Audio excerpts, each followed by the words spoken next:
El Venerable Beda, año 675-735, 27 de mayo. San Beda es una de las más grandes figuras monásticas de todos los siglos y de todos los países.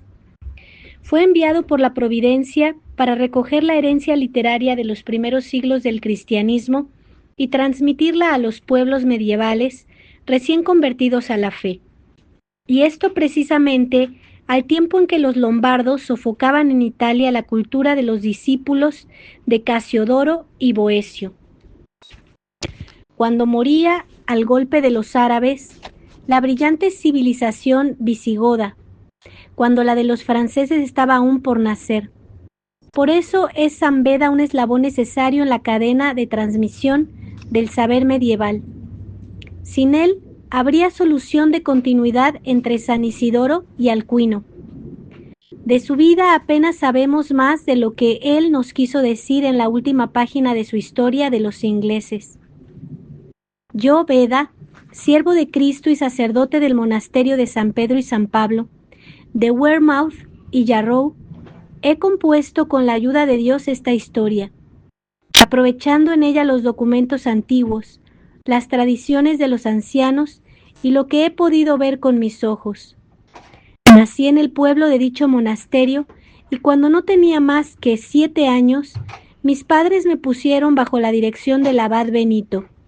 Desde aquella época he pasado toda mi vida dentro del claustro, repartiendo el tiempo entre el estudio de las Sagradas Escrituras, la observancia de la disciplina monástica y la carga diaria de cantar en la iglesia. Todas mis delicias eran aprender, enseñar o escribir. A los 19 años fui ordenado de diácono y a los 30 de sacerdote. Ambas órdenes las recibí de manos del obispo Juan de Beverley. Desde mi admisión al sacerdocio hasta el año presente, en que cuento 59 de edad, me he ocupado en redactar para mi uso y el de mis hermanos algunas notas sobre la Sagrada Escritura, sacadas de los Santos Padres o en conformidad con su espíritu e interpretación. El abad Benito, de quien aquí se habla, es San Benito Biscop, que se encargó de la dirección de Beda en el año 680. 2 después, pasaba Beda de Wearmouth a Jarrow, colonia de Wearmouth, distante de él unos pasos. Gobernaba allí en nombre de San Benito un sabio monje llamado Geolfrido, que fue desde entonces el maestro de Beda. Todavía no tenía 13 años, cuando se desencadenó en la abadía una peste horrorosa, que no perdonó más que al abad y a él. Pero los dos, maestro y discípulo, continuaron impertérritos celebrando los divinos oficios. Por lo demás, la vida de Beda se resume en estas palabras: trabajo y observancia. Gracias a esto pudo llegar a encarnar el tipo ideal del monje, sin acallar la sed legítima de estudio y de saber. Mejor dicho, sirviéndose de ella como de escala bienhechora. Saber ascender a las más altas cumbres de la perfección propia de su estado. Solo con un amor al trabajo tan fuerte e intenso como el suyo, se puede concebir que un hombre escribiese lo que él escribió. Entre sus libros hay de teología, filosofía, historia, hagiografía, meteorología, física, aritmética, retórica, gramática, música y versificación. Y en todos ellos muestra un conocimiento no común de las obras de los sabios y escritores antiguos, cristianos y paganos, filósofos y poetas, físicos e historiadores. Si a esto añadimos sus tareas de maestro y educador, nos costará trabajo encontrar una existencia tan ocupada como la suya. Se ve por un gran número de pasajes de sus libros que ni aun la noche tenía a su disposición para descansar.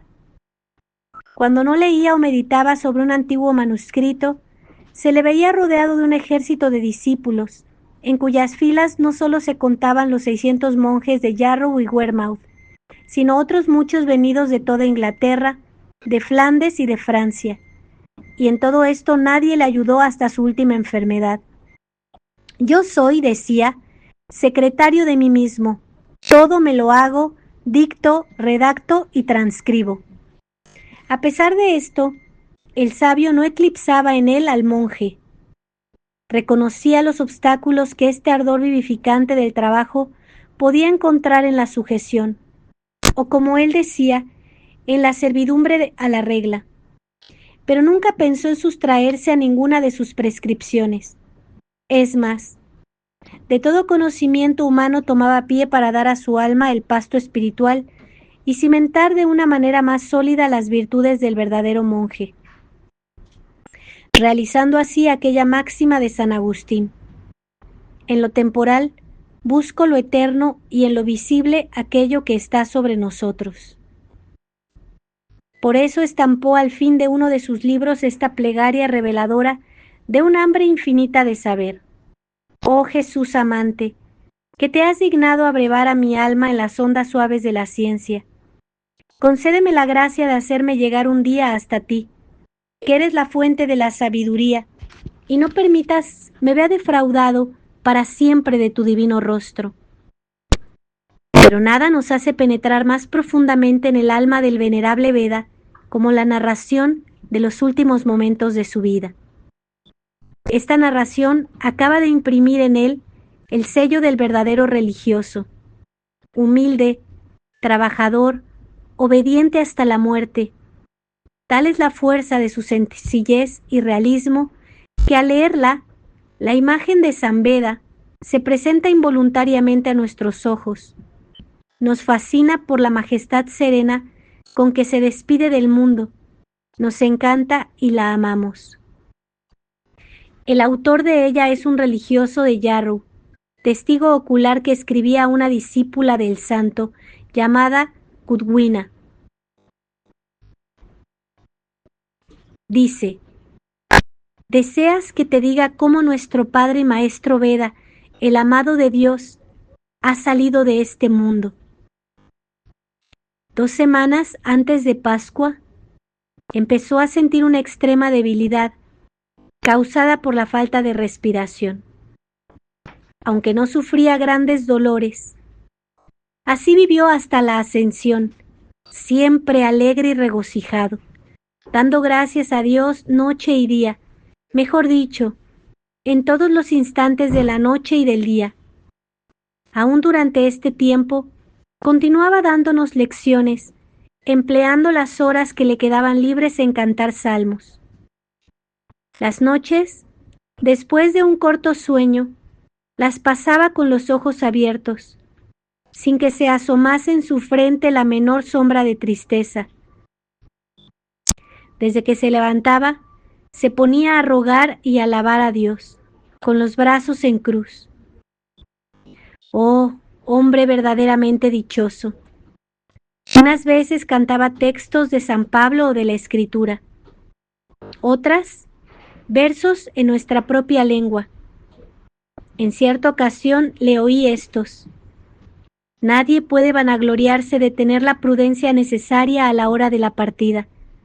Nadie sabe cuál será el juicio del alma, en bien o en mal, después del día de la muerte. Cantaba también antífonas según su liturgia y la nuestra, entre otras esta: oh Rey de Gloria, que subiste hoy por encima de todos los cielos, no nos abandones como huérfanos, envíanos el Espíritu de verdad prometido a nuestros padres. A estas palabras, como huérfanos, se deshacía en lágrimas. Una hora después repitió la misma antífona y nosotros mezclamos nuestras lágrimas con las suyas. A veces llorábamos, a veces leíamos, pero no, nunca leímos sin llorar. Así se pasaron los 40 días que hay desde Pascua a la Ascensión. Él, siempre alegre, decía con San Pablo: el Señor castiga al hijo que va a recibir. O bien con San Ambrosio: no he vivido de una manera tal que tenga que avergonzarme de estar entre vosotros, pero tampoco tengo miedo de morir, porque tenemos un Señor muy bueno. Durante estos días, sin interrumpir las lecciones ni el canto de los salmos, empezó 2 obras: una traducción del Evangelio de San Juan en nuestra lengua inglesa y algunos extractos de San Isidoro, obispo de Sevilla. No quiero, decía, que mis hijos se alimenten con mentiras y que después de mi muerte se entreguen a trabajos estériles. El martes antes de la ascensión se le agravó la enfermedad. Sus pies se hincharon y su respiración se hizo más difícil. A pesar de esto, continuó dictando alegremente, diciendo de cuando en cuando: «Daos prisa para aprender, pues mi Creador no va a tardar mucho en llamarme».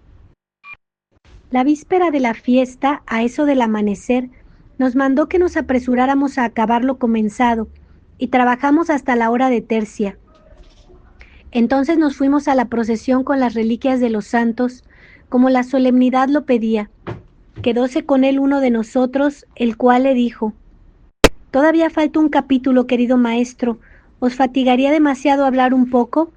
Beda contestó: «Aún tengo fuerzas. Coge la pluma, córtala y escribe ligero». El monje obedeció. A la hora de nona mandó llamar a los sacerdotes del monasterio y les repartió el incienso, perfumes y lienzos que guardaba en una arquilla, como objetos de valor. Se despidió de ellos y les rogó que no se olvidasen de decir alguna misa por él. Así pasó el último día de su vida. Después, el discípulo de que antes he hablado dijo: «Maestro querido, hay todavía un versículo que no está escrito». «Escríbelo pronto», respondió. A los pocos momentos decía el joven: «Todo está acabado».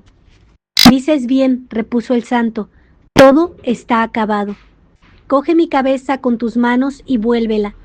Siento gran consolación al volverme hacia el lugar santo en que tantas veces he rezado y alabado a Dios». Y de esta suerte, echado en el pavimento de su celda, se puso a cantar por última vez: «Gloria al Padre, gloria al Hijo, gloria al Espíritu Santo». Y después de haber pronunciado el último de estos nombres divinos, entregó su alma a Dios. Nada hay que añadir a este relato conmovedor, tan parecido a aquel otro que Platón nos dejó sobre los últimos instantes de su maestro Sócrates. El hombre, el religioso, el padre y el maestro aparecen en él retratados con pinceladas admirables.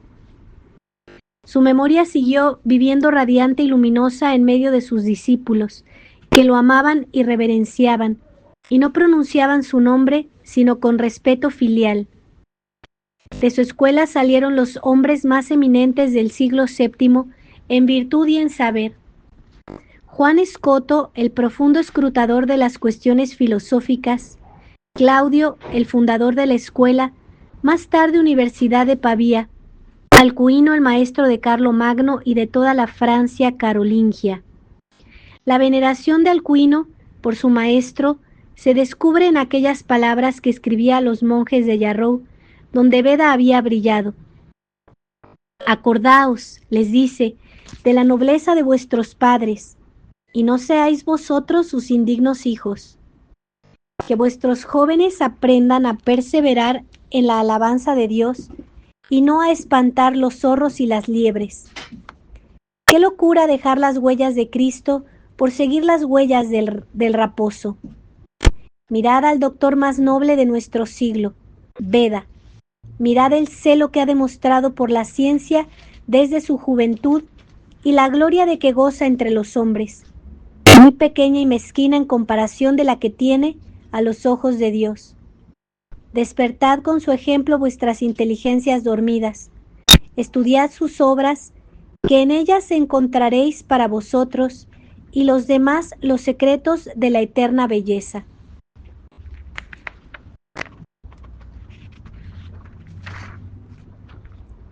El venerable Beda, rogad por nosotros. El venerable Beda, rogad por nosotros. El venerable Beda, rogad por nosotros. Ave María Purísima, sin pecado original concebida. Por la señal de la Santa Cruz de nuestros enemigos, líbranos, Señor Dios nuestro. En el nombre del Padre, y del Hijo, y del Espíritu Santo. Amén.